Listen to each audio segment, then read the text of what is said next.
Senator انوار الحق کاکڑ ملک کے 8ویں نگراں وزیر اعظم مقرر۔ صدر نے وزیر اعظم شہباز شریف کی ایڈوائس پر منظوری دے دی۔ انوار الحق کاکڑ کی تعیناتی کی سمری وزیر اعظم اور اپوزیشن لیڈر میں اتفاق رائے پر بھیجی گئی۔ وزیر اعظم نے اپوزیشن لیڈر کے تجویز کردہ نام پر اتفاق کیا۔ انوار کاکڑ نوٹیفیکیشن کے بعد 14 اگست کو نگران وزیر اعظم کے طور پر حلف اٹھائیں گے۔ انوار الحق کاکڑ کو نگراں وزیر اعظم کا پروٹوکول مل گیا۔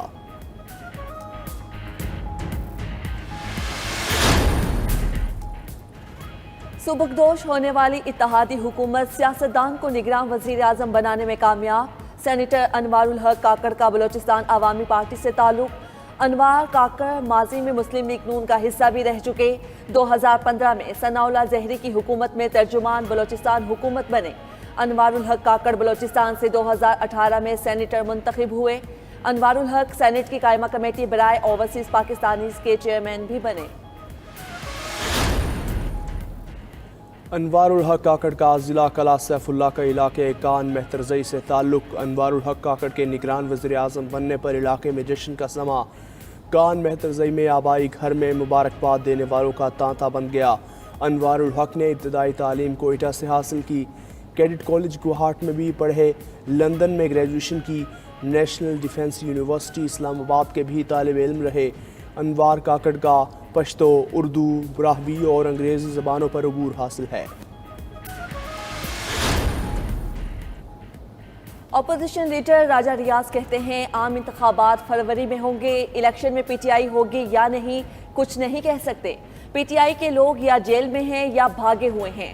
چیئرمین پی ٹی آئی کے متعلق جو کہا تھا سچ ثابت ہوا۔ ہو سکتا ہے معاشی ماہرین نگراں کابینہ میں شامل ہوں۔ نگراں وزیر اعظم کے لیے اسحاق ڈار یا شاہد خاقان کے ناموں پر مشاورت نہیں ہوئی۔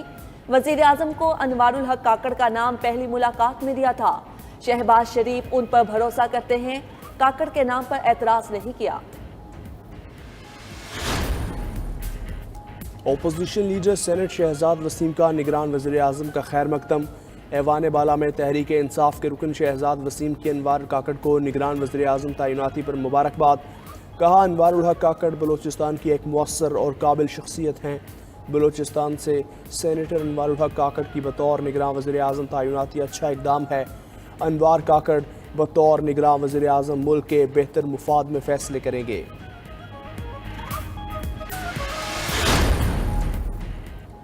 چیئرمین سینیٹ صادق سنجرانی کی نامزد نگراں وزیر اعظم انوار کاکڑ سے ملاقات۔ سینیٹر عبدالقادر، سینیٹر منظور کاکڑ، سینیٹر عمر احمد زئی اور زبیدہ جلال بھی موجود تھیں۔ چیئرمین سینیٹ نے انوار کاکڑ کو نگراں وزیر اعظم بننے پر مبارکباد دی۔ کہا بلوچستان جیسے صوبے سے نگراں وزیر اعظم کی نامزدگی خوش آئند ہے۔ دوسری جانب نگراں وزیر اعلیٰ پنجاب محسن نقوی کی بھی انوار کاکڑ کو مبارکباد۔ نگراں وزیر اعظم کی تعیناتی پر پیپلز پارٹی کا ملا جلا رد عمل۔ خورشید شاہ کو انوار کاکڑ کو نگراں وزیر اعظم بنانے کے فیصلے پر تحفظات۔ انتخابات کے انعقاد میں تاخیر کا خدشہ بھی ظاہر کر دیا۔ کہتے ہیں بہتر ہوتا کسی دوسرے شخص کو نگراں وزیر اعظم بنایا جاتا۔ شازیہ مری کہتی ہیں نگران وزیر اعظم کے نام پر پیپلز پارٹی کے کوئی تحفظات نہیں۔ پیپلز پارٹی نے نگراں وزیر اعظم کا نام تجویز کرنے کا اختیار شہباز شریف کو دیا تھا۔ نثار کھوڑو نے کہا بلوچستان سے نگراں وزیر اعظم کا تقرر خوش آئند ہے۔ فخر ہے ہمیشہ اسٹیبلشمنٹ سے اچھے تعلقات رہے، لیکن مجھے کب اور کس موقع پر رعایت دی گئی۔ وزیر اعظم شہباز شریف کہتے ہیں ریویو آف ججمنٹ ایکٹ کالعدم ہونے کا نواز شریف کو فرق نہیں پڑے گا۔ ان کی نااہلی کی مدت ختم ہو چکی، واپسی میں کوئی رکاوٹ نہیں۔ ووٹ دو کو عزت دو کے نعرے پر الیکشن لڑیں گے، جیتے تو نواز شریف وزیر اعظم ہوں گے۔ شہباز شریف کا اپنے دور حکومت میں ریکارڈ مہنگائی کا اعتراف۔ مزید کہا معاشی صورتحال کے باعث ووٹ بینک کم ہوا مگر ریاست کو بچایا۔ اشرافیہ پر سپر ٹیکس لگایا تو حکم امتناع آ گیا، حکم امتناع کی وجہ سے 26,000 ارب ریکور نہیں ہو رہے۔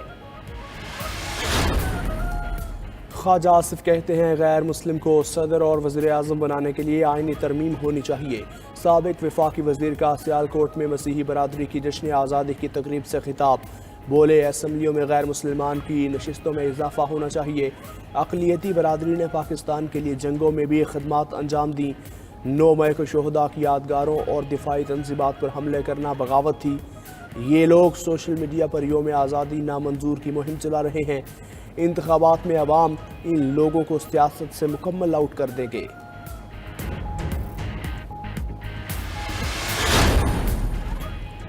بلوچستان اسمبلی بھی تحلیل، گورنر نے دستخط کر دیے۔ وزیر اعلیٰ عبدالقدوس بدنجو نے بلوچستان اسمبلی تحلیل کرنے کی ایڈوائز بھیجی تھی۔ اسمبلی تحلیل ہونے کے بعد نگراں وزیر اعلیٰ کے لیے وزیر اعلیٰ اور اپوزیشن لیڈر کی ملاقات ہوگی۔ نگراں سیٹ اپ کے لیے روز نیا نام سامنے آنے لگا۔ حمل کلمتی، عثمان بادینی، شبیر مینگل، نصیر بدنجو کے نام زیر غور۔ پیپلز پارٹی کی جانب سے علی حسن زہری کا نام سامنے آیا۔ B A P, B N P اور جے یو آئی اپنے تجویز کردہ ناموں پر ڈٹ گئی۔ سندھ کے نگران وزیر اعلیٰ کا نام فائنل نہ ہو سکا۔ وزیر اعلیٰ سندھ اور اپوزیشن لیڈر کی پہلی ملاقات بے نتیجہ رہی۔ مراد علی شاہ اور رانا انصار نے مزید مشاورت کے لیے وقت مانگا۔ حکومت کی جانب سے صدیق میمن، مقبول باقر اور مبین جمانی کا نام تجویز۔ اپوزیشن لیڈر کہتی ہیں ابھی نگران وزیر اعلیٰ کے لیے کوئی نام نہیں طے پایا، قیادت سے مشاورت کے بعد نام پیش کریں گے۔ ذرائع کے مطابق مراد علی شاہ پارٹی قیادت سے ملاقات کر کے ناموں کو حتمی شکل دیں گے۔ دوسری جانب سندھ اسمبلی کی تحلیل کا گزٹ نوٹیفیکیشن جاری۔ سپریم کورٹ کے ریویو آف ججمنٹ ایکٹ کو کالعدم قرار دینے پر تحریک التوا۔ سینٹ میں تحریک التوا نون لیگ کے عرفان صدیقی نے جمع کروائی۔ کہا فیصلے میں واضح تاثر ہے، عدالتی ضابطے پارلیمنٹ کے اختیار قانون سازی سے بالاتر ہیں، کسی کو اپیل کے حق سے محروم رکھنا انصاف کا قتل ہے، سپریم کورٹ کا فیصلہ پارلیمان کی کھلی توہین ہے۔ یوم آزادی کا جشن منانے کی تیاریاں حتمی مراحل میں داخل۔ شہر شہر سٹالز پر پرچم، بڑوں اور بچوں کا رش اپنی من پسند اشیاء کی تلاش میں رہے۔ ملک بھر میں سرکاری اور نجی عمارتوں پر سبز ہلالی پرچم لہرانے لگے۔ جشن آزادی بھرپور طریقے سے منانے کے لیے عوام کا جوش و خروش دیدنی۔ ڈیرہ اسماعیل خان میں جشن آزادی کے حوالے سے پاک فوج اور ضلع انتظامیہ کے تعاون سے جیپ ریلی، شرکاء نے پاکستان زندہ باد اور پاک فوج زندہ باد کے نعرے لگائے۔ جشن آزادی کے سلسلے میں لاہور میں عمارتوں کو سجانے کا سلسلہ شروع۔ ضلع انتظامیہ کی طرف سے شہر کی مشہور سرکاری عمارتوں پر چراغاں، کمشنر لاہور کے احکامات پر ٹاؤن ہال اور ایل ڈی اے دفاتر کو روشن کر دیا گیا۔ کوہلو اور دیگر شہروں میں بھی عمارتوں کو سجایا جانے لگا۔ نگراں وزیر اعلیٰ پنجاب کی زیر صدارت گورنمنٹ ہاؤس مری میں اجلاس جشن آزادی منانے کے انتظامات کا تفصیلی جائزہ لیا گیا۔ بریفنگ میں بتایا گیا 48 گھنٹے کے دوران مری میں 4 لاکھ سیاحوں کی آمد متوقع ہے۔ اجلاس میں یوم آزادی پر ٹریفک مینجمنٹ کے تفصیلی پلان کا جائزہ لیا گیا۔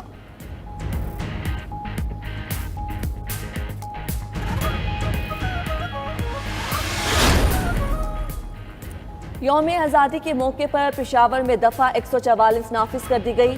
یوم آزادی کے موقع پر پریشر ہارن کے استعمال پر پابندی عائد۔ سائلنسر کے بغیر موٹر سائیکل چلانے پر بھی پابندی ہوگی۔